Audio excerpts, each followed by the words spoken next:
अस्सलाम वालेकुम। हमारा नेक्स्ट टॉपिक है एक्टिव ट्रांसपोर्ट। एक्टिव ट्रांसपोर्ट में बेसिकली क्या होता है, मॉलिक्यूल्स जो हैं वो लोअर कंसंट्रेशन वाले एरिया से हाई कंसंट्रेशन वाले एरिया की तरफ मूव करते हैं। ठीक है, मिसाल के तौर पर एक जगह पर मैं मॉलिक्यूल्स कहती हूँ कि बहुत जो हैं वो ज़्यादा हैं और दूसरी जगह पर मॉलिक्यूल्स जो हैं वो कम हैं। ठीक है, तो ये लो कंसंट्रेशन वाला एरिया हुआ और ये हाई कंसंट्रेशन वाला एरिया हुआ। मॉलिक्यूल्स का लो कंसंट्रेशन वाले एरिया से हाई कंसंट्रेशन वाले एरिया की तरफ जो है वो मूव करना, और इस मूवमेंट में जो है वो आपको एनर्जी लगती है। यहाँ पर जो है वो एनर्जी इस्तेमाल होती है, हमारी बॉडी की एनर्जी इस्तेमाल होती है जो कि एटीपी के फॉर्म में होती है। हमारी बॉडी के अंदर जो एनर्जी की फॉर्म है उसे हम एडिनोसिन ट्राइफॉस्फेट यानी एटीपी कहते हैं। ठीक है, तो मॉलिक्यूल्स को लो कंसंट्रेशन वाले एरिया से हाई कंसंट्रेशन वाले एरिया पर ले जाने के लिए सेल को जो है वो एनर्जी लगानी पड़ती है, एटीपी की फॉर्म में जो है वो एनर्जी इस्तेमाल करनी पड़ती है। इस तरह की ट्रांसपोर्ट को हम क्या कहते हैं कि ये क्या है, ये है एक्टिव ट्रांसपोर्ट। ठीक है, तो द मूवमेंट ऑफ सब्सटेंसेस की मूवमेंट अक्रॉस प्लाज्मा मेम्ब्रेन के इर्द गिर्द from lower concentration to higher concentration की तरफ मूव किया जाए। लोअर कंसंट्रेशन वाले एरिया से मॉलिक्यूल्स को उठा के हायर कंसंट्रेशन वाले एरिया की तरफ भेजा जाए विद एक्सपेंडिचर ऑफ एनर्जी, और इस प्रोसेस में जो है वो एनर्जी इस्तेमाल हो, इस कॉल्ड एक्टिव ट्रांसपोर्ट। नॉर्मली होता क्या है, मॉलिक्यूल्स हाई कंसंट्रेशन वाले एरिया से लो कंसंट्रेशन वाले एरिया की तरफ जो है वो मूव कर जाते हैं और इसमें एनर्जी नहीं लगती, इसे हम पैसिव ट्रांसपोर्ट कह देते हैं। इसके ऑपोजिट जो है वो है एक्टिव ट्रांसपोर्ट, जिसमें जो है वो हम लो कंसंट्रेशन वाले एरिया से मॉलिक्यूल्स अगर हाई कंसंट्रेशन वाले एरिया की तरफ जा रहे हैं और इसमें एनर्जी का इस्तेमाल हो रहा है, एनर्जी जो है वो यूज़ हो रही है, इसे हम एक्टिव ट्रांसपोर्ट कह देते हैं। ठीक है, आगे हमने इसकी जो है वो एक्टिव ट्रांसपोर्ट की जो है वो डिटेल डिस्कस करनी है। Active transport through carrier proteins. Carrier proteins क्या होती हैं? सेल की प्लाज्मा मेम्ब्रेन के ऊपर कुछ खास किस्म की प्रोटीन्स लगी हुई होती हैं जो कि मॉलिक्यूल्स को एक जगह से दूसरी जगह मूव करने में मदद कर रही होती हैं। मिसाल के तौर पर मैं कहती हूँ कि कोई मॉलिक्यूल जो है वो बाहर जो है वो क्या है, सेल के बाहर जो है वो ज़्यादा है और सेल के अंदर जो है वो कम है, और सेल जो है वो ये चाहता है कि इसके सेल के अंदर जो है ये मॉलिक्यूल और कम हो जाए, तो वो ये क्या करता है, वो इस कैरियर प्रोटीन के थ्रू यहाँ से ये कैरियर प्रोटीन एनर्जी इस्तेमाल करती है, एटीपी को इस्तेमाल करती है और इन मॉलिक्यूल्स को उठा के लो कंसंट्रेशन वाले एरिया से, यहाँ पर ये कम है तो ये लो कंसंट्रेशन वाला एरिया है, यहाँ पर सेल के बाहर जो है वो ये मॉलिक्यूल्स ज़्यादा हैं तो ये हाई कंसंट्रेशन वाला एरिया है। तो ये कैरियर प्रोटीन्स जो हैं वो इस मॉलिक्यूल को उठा के बाहर जो है वो शिफ्ट कर देती हैं और एटीपी को इस्तेमाल करती हैं। एटीपी इसका मतलब ये हुआ कि एडेनिन के साथ एडेनिन ट्राइफॉस्फेट, मतलब ए के साथ 3 फॉस्फेट लगे हुए हैं। ठीक है, तो ये एटीपी जो है वो इस्तेमाल होती है और एटीपी जब इस्तेमाल होती है तो इसका एक पी ख़त्म हो जाता है, तो ये हम ए डी पी में कन्वर्ट हो जाती है जिसे हम कहते हैं एडिनोसिन डाइफॉस्फेट। मतलब एक पी ख़त्म हो गया, एडिनोसिन डाइफॉस्फेट बन जाती है। ठीक है, तो इन दिस प्रोसेस ये जो एक्टिव ट्रांसपोर्ट कैरियर प्रोटीन्स के थ्रू होती है, इन दिस प्रोसेस इस प्रोसेस में carrier proteins in plasma membrane पर खास किस्म की प्रोटीन्स लगी हुई होती हैं जिसे हम कैरियर प्रोटीन्स कहते हैं। यूज़ एनर्जी, ये क्या करती हैं, एनर्जी को इस्तेमाल करती हैं to move the molecule against concentration gradient. Against concentration gradient से क्या मुराद है, अगर कंसंट्रेशन ग्रेडियंट लिखा होता तो यहाँ पर ये बात होती कि हाई कंसंट्रेशन से लो कंसंट्रेशन की तरफ मूव कर रहे हैं, लेकिन अगेंस्ट कंसंट्रेशन ग्रेडियंट लिखा हुआ है, इसका मतलब ये हुआ कि लो कंसंट्रेशन से हाई कंसंट्रेशन की तरफ मॉलिक्यूल्स की मूवमेंट हो रही है। ठीक है, इन दिस प्रोसेस इस प्रोसेस में ये जो कैरियर प्रोटीन्स के जरिए जो एक्टिव ट्रांसपोर्ट होती है, carrier proteins in plasma membrane use energy. Plasma membrane की जो प्लाज्मा मेम्ब्रेन जो होती है उसके ऊपर कैरियर प्रोटीन्स होती हैं जो कि एनर्जी को इस्तेमाल करती हैं टू मूव द मॉलिक्यूल्स को मूव करने में अगेंस्ट कंसंट्रेशन ग्रेडियंट के उल्टा, मतलब लो कंसंट्रेशन से हाई कंसंट्रेशन। आप यहाँ पर ऐसे भी लिख सकते हैं to move the molecule from lower concentration to higher concentration area. ठीक है, हमें यहाँ पे मिसाल फॉर एग्जांपल मिसाल के तौर पर हमारा जो ब्रेन है हमारा जो ब्रेन है ये कुछ खास किस्म के सेल्स से मिलके बना हुआ है। उन सेल्स को कहते हैं नर्व सेल्स, ठीक है? नर्व सेल्स के ऊपर नर्व सेल की शक्ल वैसे ऐसी होती नहीं है, लेकिन मैं आसानी के लिए जो है वो नर्व सेल इस तरह बना रही हूँ। नर्व सेल के ऊपर कुछ खास किस्म की कैरियर प्रोटीन्स लगी हुई होती हैं, ठीक है? अब ये कैरियर प्रोटीन्स जो है वो फंक्शनिंग में हेल्प कर रही होती हैं। जब हमारे दिमाग में मैसेज जाने को, दिमाग के अंदर जो मैसेजिंग होती है, मिसाल के तौर पर आपकी बॉडी के ऊपर जो है वो कोई कॉकरोच या फिर कोई चीज़ जो है वो आकर बैठी है, और आपकी बॉडी के ऊपर जब वो चीज़ आकर बैठती है तो आपके दिमाग तक जो है वो एक मैसेज जाता है, और दिमाग आपको जो है वो ये चीज़ रियलाइज़ करवाता है कि हाँ जी, आपकी बॉडी के ऊपर कॉकरोच या फिर कोई जो है वो बी वगैरह जो है वो आकर बैठी है, ठीक है? तो ब्रेन रियलाइज़ हमें करवाता है। तो ये जो मैसेज ब्रेन के अंदर जा रहा है और हमें रियलाइजेशन हो रही है, ये दिमाग के अंदर जो मैसेजिंग का सिस्टम है, इस मैसेज सिस्टम को हम कहते हैं नर्व इम्पल्स। दिमाग के अंदर जो मैसेजेस जाते हैं वो किस फॉर्म में जाते हैं, उसे हम क्या कहते हैं कि ये है नर्व इम्पल्स, ठीक है? The membranes of nerve sales की मेम्ब्रेन पर हैव कैरियर प्रोटीन्स लगी हुई होती हैं in the form of sodium potassium pump. और इन कैरियर प्रोटीन का नर्व सेल के ऊपर, ये जो कैरियर प्रोटीन्स लगी होती है, इनका एक खास नाम है। इनका नाम है सोडियम पोटाशियम पंप।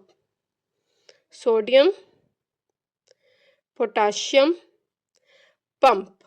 हम इनको सोडियम पोटाशियम पंप क्यों कह रहे हैं? पंप मतलब एक ऐसी चीज़ जो कि मॉलिक्यूल्स को एक जगह से दूसरी जगह मूवमेंट में मदद कर रही है। सोडियम पोटाशियम पंप हम इसलिए कह रहे हैं क्योंकि सोडियम और पोटाशियम की जो है वो मूवमेंट में हेल्प कर रही होती है, ठीक है? बेसिकली नर्व सेल्स में, यहाँ पर ये जो है वो हमें नर्व सेल की जो है वो एक एरिया कट करके दिखाया हुआ है। यहाँ पर जो है ये कैरियर प्रोटीन लगी हुई है। ये कैरियर प्रोटीन ये सेल के बाहर वाला हिस्सा है और ये नर्व सेल के अंदर वाला हिस्सा है। नर्व सेल के बाहर ऑलरेडी सोडियम जो है वो क्या होता है, ज़्यादा अमाउंट में मौजूद होता है, और पोटाशियम जो है वो सेल के अंदर ज़्यादा अमाउंट में मौजूद होता है। तो अब पहले सिर्फ मैं सोडियम की बात करती हूँ। तो ये कैरियर प्रोटीन क्या करती है, वो इस सेल के अंदर पड़ी हुई एटीपी को इस्तेमाल करती है। एटीपी एडिनोसिन ट्राइफॉस्फेट, मतलब ए के साथ 3 क्या लगे हुए हैं, फॉस्फेट ग्रुप लगे हुए हैं। जब ये एटीपी इस्तेमाल होती है तो इसका एक पी ख़त्म हो जाता है, तो ये बन जाता है एपीपी, ठीक है? मतलब एडिनोसिन 2 पी है, तो मतलब एडिनोसिन डाइफॉस्फेट बन जाता है, तो मतलब एटीपी से एडीपी में कन्वर्ट कर दिया जाता है। तो ये कैरियर प्रोटीन इस एटीपी को इस्तेमाल करके इसको चेंज कर देती है एडीपी में। और जब ये कैरियर प्रोटीन ये इस एनर्जी को इस्तेमाल करती है तो वो क्या करती है, सोडियम को अंदर से 3 सोडियम बाहर फेंक देती है। सोडियम बाहर ऑलरेडी ज़्यादा अमाउंट में मौजूद है और सोडियम सेल के अंदर कम अमाउंट में मौजूद होता है। जब रेस्टिंग नर्व सेल होता है, नर्व सेल रेस्टिंग हालत में होता है, तब ये काम होता है, ठीक है? तो सोडियम के 3 मॉलिक्यूल्स अंदर से बाहर फेंक देते हैं। सोडियम बाहर ऑलरेडी ज़्यादा है, मतलब सोडियम की बाहर कंसंट्रेशन क्या है, ज़्यादा है। अंदर सोडियम की कंसंट्रेशन लो है, लो कंसंट्रेशन से हाई कंसंट्रेशन की तरफ जो है वो सोडियम को फेंक दिया जाता है। यही काम पोटाशियम के साथ किया जाता है।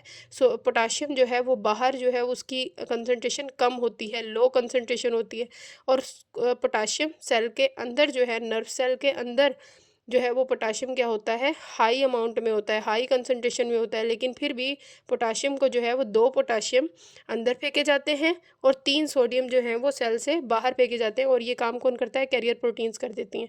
तो the membranes of nerve cells have carrier protein. Nerve cell के ऊपर भी कैरियर प्रोटीन्स लगी हुई होती हैं in the form of sodium potassium pump. इन्होंने सोडियम और पोटाशियम की मूवमेंट करवानी होती है, तो हम इनको सोडियम पोटाशियम पंप भी कह देते हैं। इन रेस्टिंग नर्व सेल में, मतलब जब कोई इम्पल्स कंडक्ट नहीं हो रही, दिमाग में कोई मैसेजेस नहीं जा रहे, रेस्टिंग फेज में है nerve cell, this pump spend energy, ये पंप जो है वो एनर्जी को इस्तेमाल करता है ATP to maintain higher concentration of potassium and lower concentration of sodium। Higher concentration of potassium मतलब सेल के अंदर पोटाशियम को हाई रखता है, and lower concentration of sodium inside the cell, और सोडियम को ये निकाल निकाल के बाहर फेंकता है ताकि सोडियम क्या रहे, लो कंसंट्रेशन में रहे। ठीक है, फॉर दिस, इस वजह से pump moves sodium to outside, pump क्या करता है, 3 सोडियम को बाहर फेंकता है of cell and potassium to inside of the cell, और 2 पोटाशियम जो है वो सेल के अंदर ले जाता है। ठीक है, ये रेस्टिंग फेज में बात हो रही है। उसके बाद हमारे पास है एंडोसाइटोसिस। एंडो का मतलब होता है अंदर ले जाना, साइटोसिस मतलब सेल का कोई भी मटेरियल जो है वो सेल के बाहर से अपनी बॉडी के अंदर ले जाना।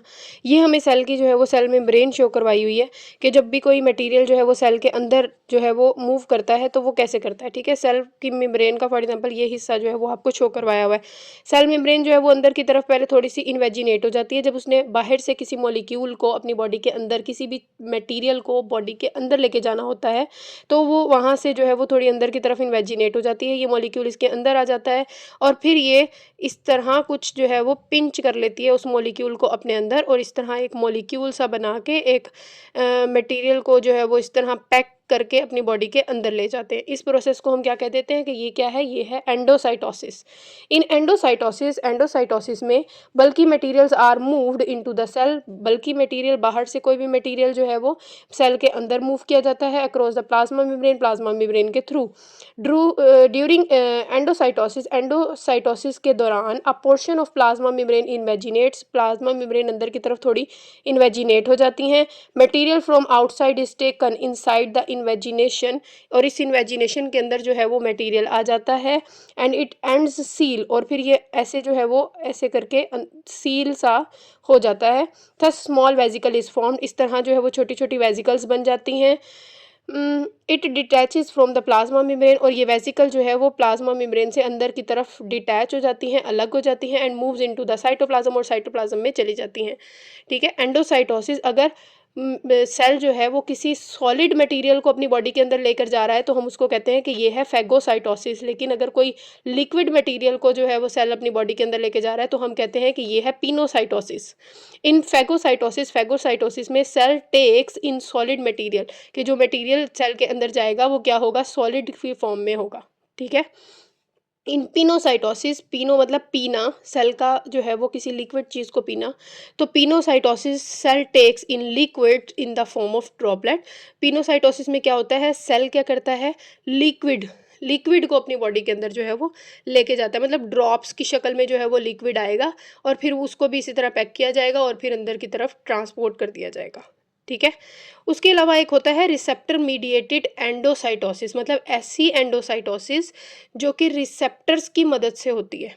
ठीक है, इन रिसेप्टर मीडिएटेड एंडोसाइटोसिस में क्या होता है, specific receptor proteins are present on plasma membrane, के प्लाज्मा मेम्ब्रेन के ऊपर कुछ खास किस्म की प्रोटीन्स मौजूद होती हैं जो कि किसी भी खास किस्म के मटेरियल को पकड़ने के लिए होती है। मिसाल के तौर पर कोलेस्ट्रॉल को पकड़ने के लिए है तो वो कोलेस्ट्रॉल रिसेप्टर मीडिएटेड एंडोसाइटोसिस करवाएंगे। ठीक है, तो अगर कोलेस्ट्रॉल को पकड़ने वाली यहाँ पर प्रोटीन है तो वो कोलेस्ट्रॉल को ही पकड़ेंगी, अगर प्रोटीन को पकड़ने वाली प्रोटीन है तो प्रोटीन को ही पकड़ेंगी, अगर लिपिड को पकड़ने वाली है तो लिपिड को ही पकड़ेंगी। इस तरह these proteins pickup material from outside, ये मटेरियल ये जो प्रोटीन्स है ये क्या करती हैं, बाहर से मटेरियल को आउटसाइड से जो है वो पिक कर लेती हैं and pinch inside the form of vesicle, और इसी तरह वेजिकल की फॉर्म में बॉडी के अंदर सप्लाई कर दी जाती हैं। इनके पास इनमें हमारे पास एग्जाम्पल क्या है, मिसाल के तौर पर cholesterol circulate in our blood in the form of low density lipoproteins.